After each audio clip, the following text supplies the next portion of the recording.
So ito mga kabay, ito tips tong Toyota Vios na 2011 model. Ito kung mangyari sa inyo to, minsan malamig, minsan nawawala daw. Ngayon ito, paano ba malalaman kung ano ang sira pag ganun? So ito mga kababayan, so ilagay natin yung low side at saka high side, yan.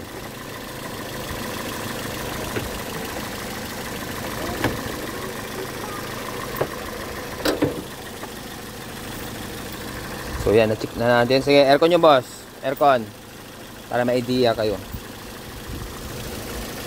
Minsan lumalamig, minsan nawawala. So ano ang sira? Aircon. Naka-aircon na yan. Ayan o, yun yun. Batas yung rating. Pumapalo ng 50 to 45 PSI. Tapos yung high side 160 PSI. So ano ang sira pag ganito? Pag ganito, ang compressor niya mga kabayan, yung clutchless eh. So ang problem dito, yung solenoid valve, yung ECB valve niya mga kababayan. Okay?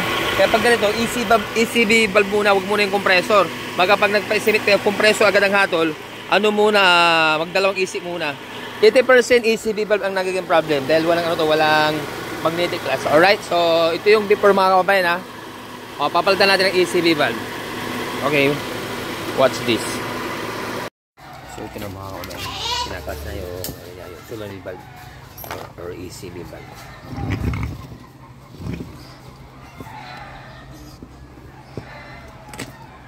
Alright, so papalitan natin. So ito na guys, yung pinalitan na, pinakapit na yun. Ito na yung pinalitan natin. Ayan lang. So ito na, binabackfill na. Alkisay hello mga kabayan, ito yung kanina. Ang rating kanina 50 to 45 PSI.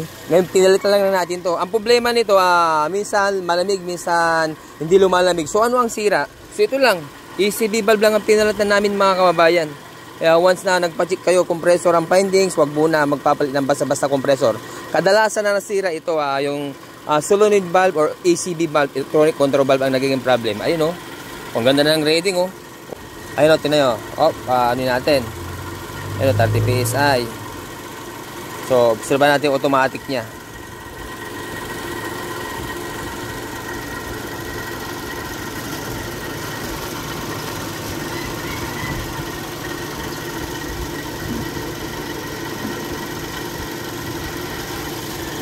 Ayun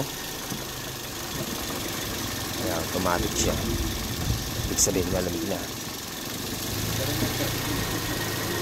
Okay. Ayos. Okay sa alright.